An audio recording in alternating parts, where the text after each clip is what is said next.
Whoops, mistakes were made.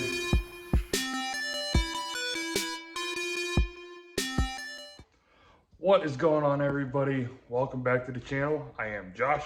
And I'm Ashley. This is Ohio Off-Road. So today, well, one, we're getting a really late start. I had to watch the Buckeyes play, which I think that's understandable, right? But they beat Penn State. Yeah, they beat Penn State, so that's how far behind we are in editing videos. From the time you see this and the time it was filmed, yeah, it's probably gonna be a while. But today's like my real idea of the first step in creating a rock crawler or off-roader, whatever you want to do. We are going to get some axles ready. So we got our Dana 60 down there, and then we have our two 14 bolts. So we got to pick one of those, and we're gonna do the 14 bolt first, and that's gonna be all in this video. And we got a lot of goodies to put in it. So hopefully tonight we can just get all the brackets cut off and grind away and get that housing looking brand spanking new. And then tomorrow or through the week, we have all this good stuff. So I'm gonna run an ARB air locker. I think they're the best. You guys can fight me on it. I don't care. You guys are all wrong. ARBs are definitely the best.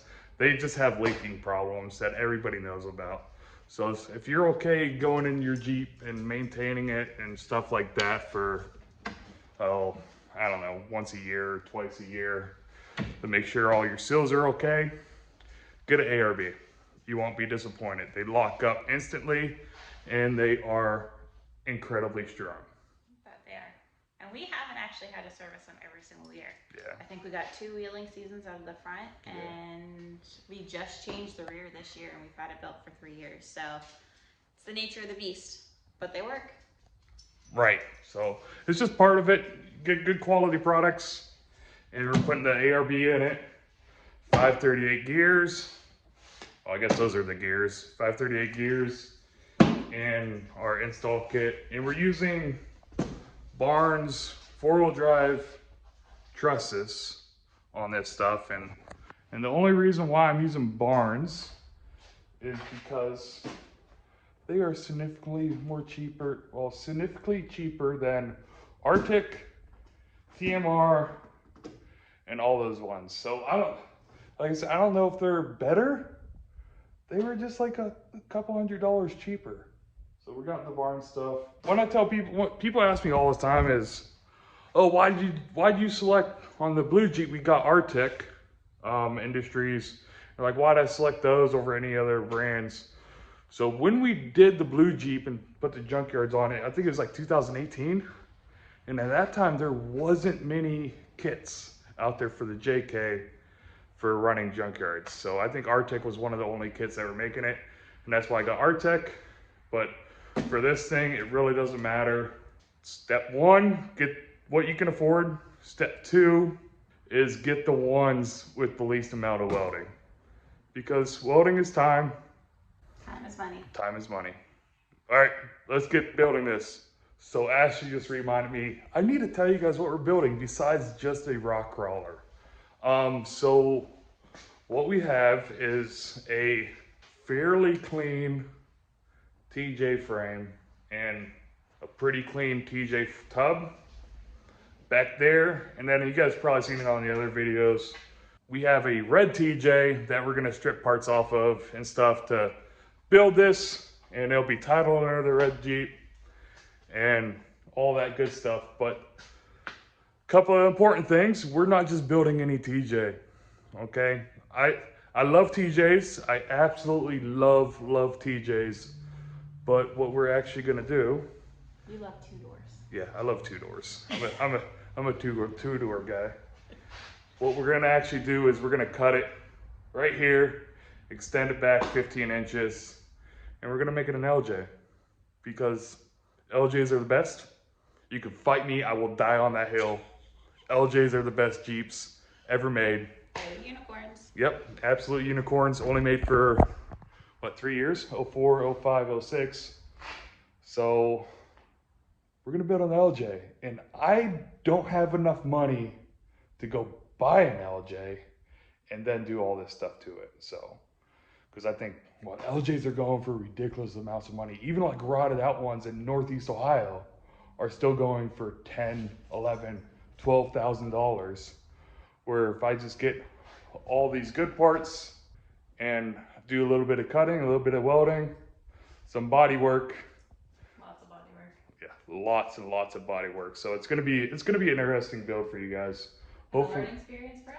Yeah, it'd be a big learning experience for us because, I mean, I can set up axles, I can kind of do some suspension stuff, but a lot of this fab work that I'm trying to do is going to be huge learning experience. So. And to build a Jeep from complete scratch. Yeah. So, and to build a Jeep from complete scratch is a lot of work, especially like, so our blue Jeep that we have, most of that stuff I bought in kits, right? So what I've learned is no matter what kit you get, it's kind of okay. And what I say by that is it'll do what it needs to do. They really aren't designed to do extreme hardcore off-roading because you're gonna be ripping brackets and ripping a bunch of stuff off of it that it technically wasn't designed to do from the manufacturer. So we're gonna beef everything up and hopefully this thing lasts and go from there. But like I said, let's get these axles up here and get started working on this thing. Let's do it. You guys might be questioning what's gonna happen to JJ. We're still gonna run them. We're just now gonna have his and her Jeeps. Yeah, we're gonna have a better Jeep than JJ. JJ's my baby. It's hard to take minivans through the trails. Everybody knows this. So you just end up with body damage. Yeah. I mean, bounce off trees all the time. So. That's always. But his and her Jeeps, let's do it. Josh, you match the engine lift. What? You match the engine lift. That's right. The plan is.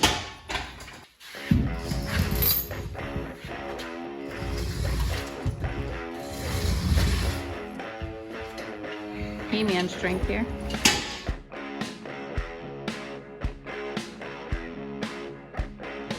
It's moving.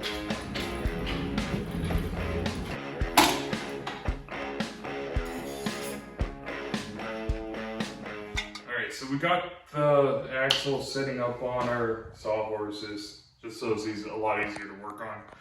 First thing I want to do before I even start cutting brackets off is get this diff cover off. Make sure everything inside of it looks okay. So like the screws and the set screws that the 14 bolts have to adjust the backlash and stuff like that. Make sure those aren't rusty and make sure like there's still somewhat fluid in there because I haven't opened this up since I bought it. So we're just gonna open up and see what we got.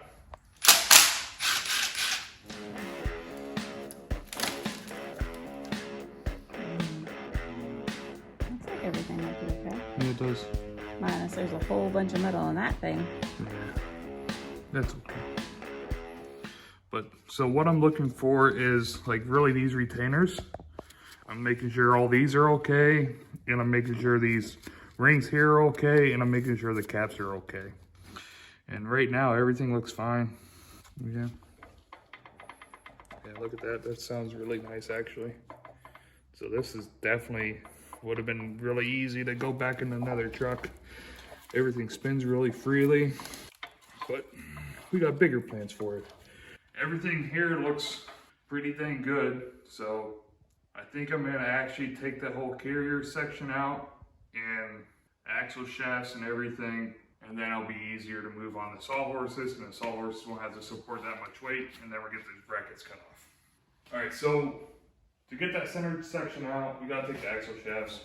And this is one of the things that makes the 14 bolts great, full float axles. So all we have to do is zip these few bolts off, slide the axle shafts off, set them off to the side. Then we take that whole center section out, and then I think just by doing that, we'll probably lose 175 pounds. And it'll be a lot easier to move this whole pig around.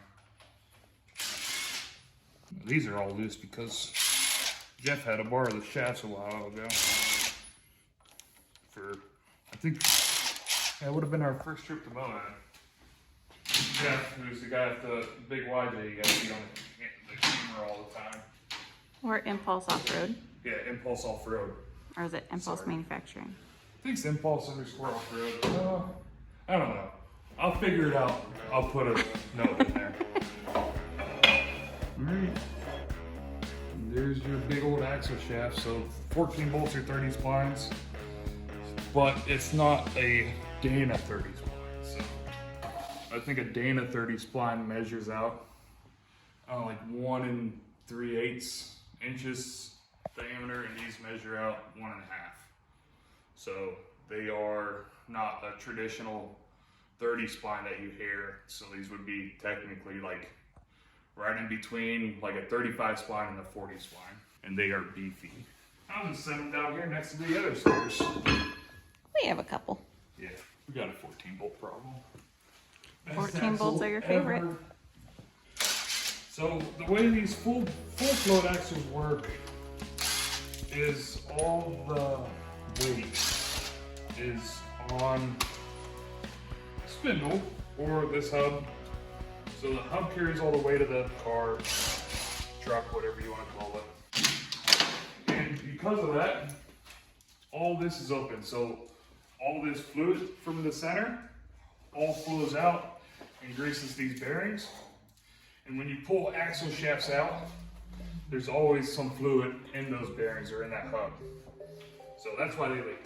And this one doesn't want to come out. Say hi. Oh, you got slobber all over your face.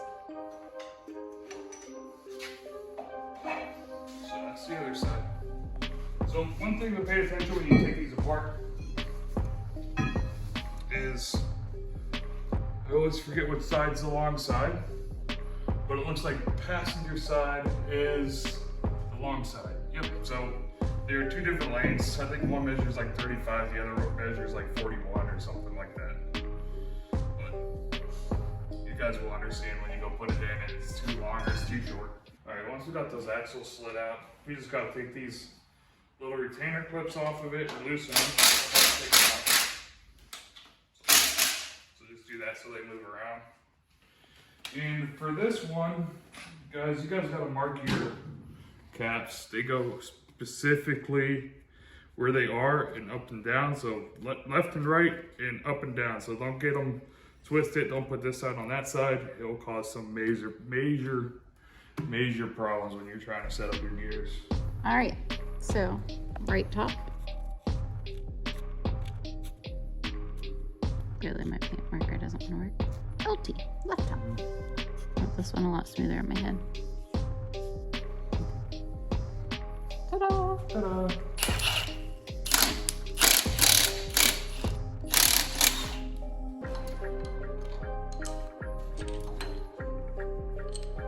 Alright, so now the center section is just about ready to come out.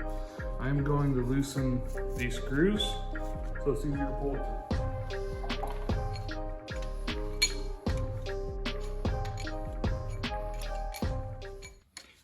This is the magical things about the 14 bolts is these little retainers set up all your backlash, so you don't have to worry about using stupid setup bearings or anything like that.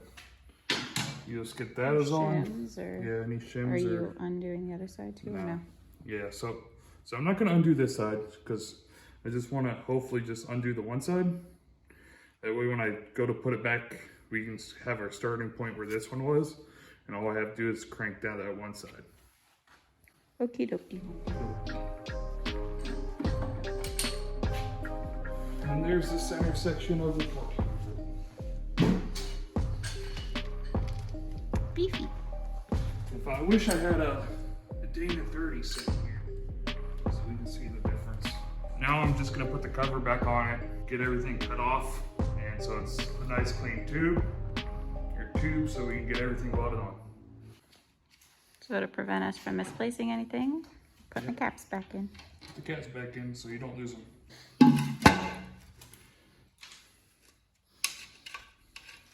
So I'm just putting the diff cover back on it so I don't get all that grime and stuff in it. While we're cutting and grinding and everything else. Messing up some of the bearing surfaces or anything like that. So keep it clean on the inside.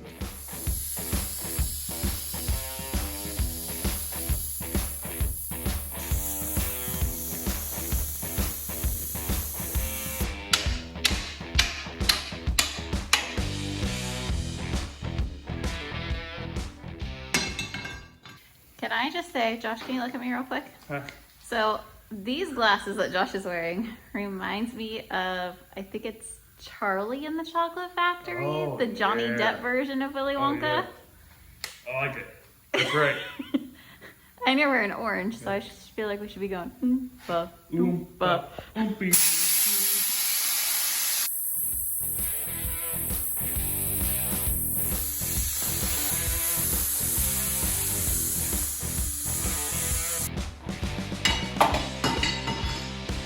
That's when it's kind of done, you know.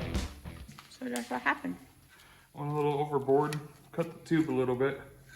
That's definitely something I can just go in there and weld it up. And it's on the top side too, so it makes it a little bit better. Whoops, mistakes were made. Oh well. We've had a couple of whoopsies lately. Yeah.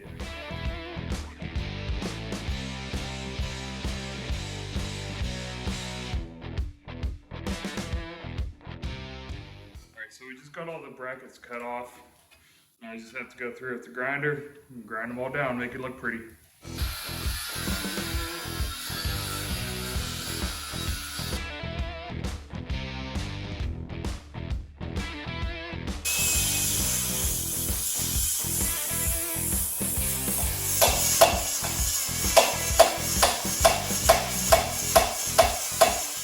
Alright, well, we just worked on the axle for, I don't know, 3 hours or so. Got brackets cut off. Pretty much, it's all cleaned up. Took Nito's scaler to the casting and everything like that. So it's almost there. A few more things to just kind of clean up and buff out on it. And then it'll look good as new, hopefully. But I did screw up a couple times. Let me show you. Yeah, so if you look right here, I cut completely through the tube, which absolutely sucks, but I'll just probably just take a little grinder, open that up a little bit, and then run a couple welds in there. So it has to be completely airtight because there's fluid that will run through those tubes. And then even on this side, I got, oh, where'd it go? There it is. Yeah, even on this side, I got into it a little bit. So just a couple things I gotta fix it up. But it's looking pretty good. All right, well, now I'm gonna go in and get some rest. See you tomorrow. Well, Willie says we're spending another day in the garage. What's the weather like today, Will? It's 70 and sunny in Ohio in November. What? No way. All right, so it's the next day in the garage. We have to fix my boo-boos that I showed you guys. So I just have to weld those tubes up real quick and go from there. So weld those up, get the trusses on, and everything all geared up eventually. So we'll see. It's going to be a multi-day process, but for right now, we just have to weld this stuff up.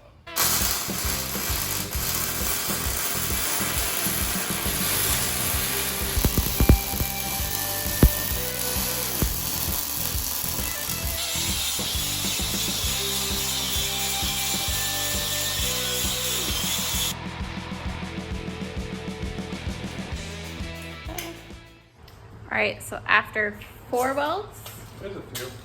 Kept getting a lot of Give or take. porosity in it once I grinded it down. But you can see it's all right there. Filled in pretty nicely. So it looks good. So next is trusses, I guess. So trusses. we're getting trusses going. Well, it's another day working on the 14 bolt. What we're doing now is we're gonna weld the tubes in. So we're gonna weld the tubes to the casting.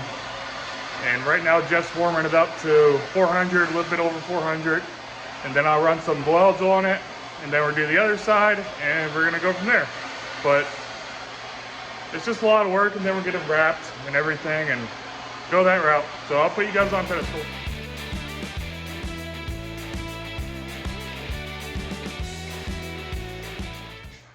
All right, so we just got those welded up. We're bringing them down slowly because you want the cast to come down the same time as, what do you call it, plate steel or tube steel?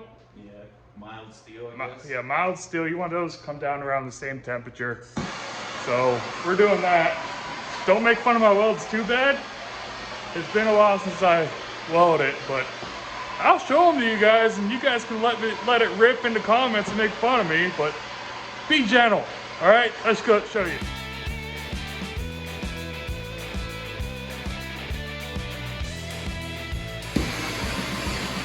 So once we get them down to like 250, maybe 300, we'll wrap them and set them to the side, and we'll get the other axle.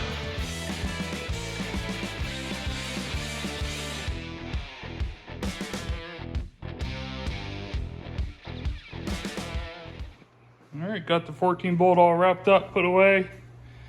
We'll let that thing cool down nice and evenly for about 8 hours or so. It's really just supposed to do it overnight, but probably just let it sit there for a while and just let it come down nice and slow so it doesn't crack. All right, so it's the next day. We let this bad boy sit overnight. We're gonna open it up. Hopefully none of these welds cracked. If they did, we're gonna have to heat them back up again, re-weld those tubes in, and go from there. But let's get this thing open and see if everything works, or everything's still held together or whatever. I went a little overboard on the paint. Half a roll. Use this for my tumblers, Josh. Jeez. You owe me some painter's tape. I was in here, so it's But you probably stole off my desk. right. So theoretically still mine. Fingers crossed. So all we're gonna look for is some hairline cracking. All that stuff looks pretty good. Everything looks good right there. I think you're safe on this side. Yep, I think we're okay on this side. This side, Like all that. of those ones look really nice.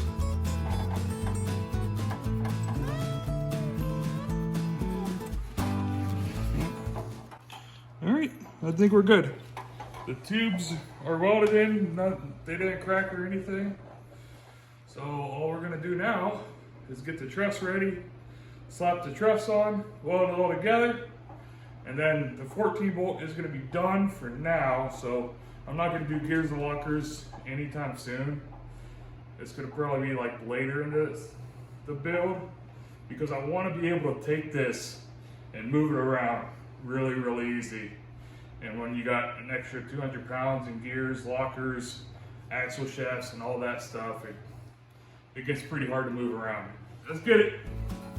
All right, well, let's go grab the truss and figure this out. I think I want to run it right around 6-7 degree angle. So we'll get that set. And when I say like 6 or 7 degrees, so I'm getting a 6 or 7 degree pinion angle, and this runs straight. So the best way to do that is take your measurement off of the pinion, make sure that thing sits flat, zeroed it out. Oh, 0. And come up here, see where it's at. 75. So 75, right? So 79. 80, 82, 84, so that gives us our 6 degrees right there, is at that 84 mark. Now I'm just gonna clamp it down. Well, actually I'm gonna take it off one more time, mark my lines, get all this stuff cleaned up before I go ahead and start welding it. That way I'm not dealing with dirty welds or anything like that. Just gonna knock all that rust and stuff down.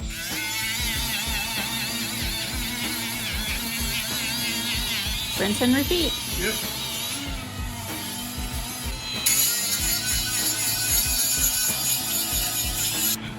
I got it all cleaned up. Just gotta set it back on here, figure out where we want to put it again.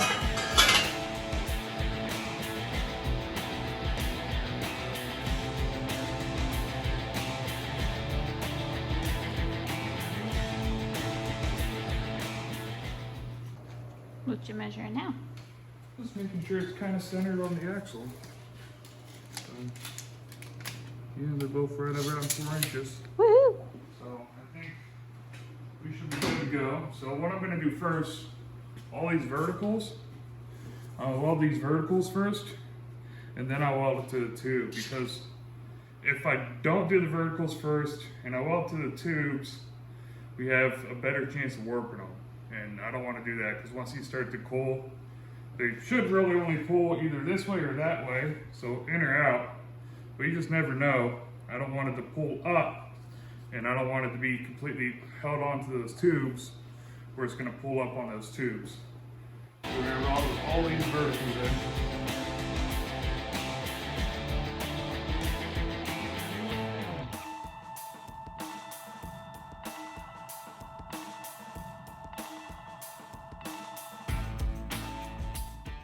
Alright, so we just finished up all these verticals. We've been letting it cool down for a little bit. So we're going to probably just let it cool down for a little bit longer.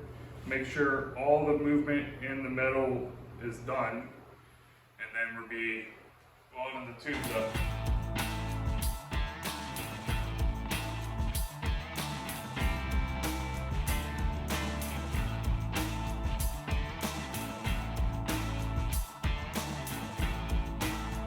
Well, just finished welding the truss on, so I'll show you guys that real quick.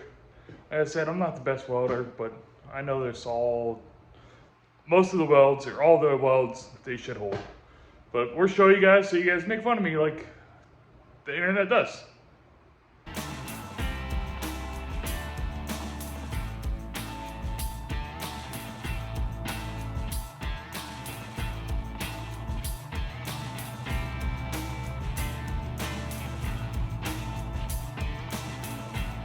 And with that checked off the list, I'm gonna call it for today, and I'm gonna go watch some football because it's Sunday for me. So hope you guys like this video. Don't forget to like, subscribe, share, leave a comment, and all the other fun YouTube stuff. And the next time you guys will see this axle should be when it's under the frame. That way I get all the suspension and everything else figured out, and then we come back and do the lockers and gears and all that other fun mechanical stuff. And I hope you guys like this. All right, adios.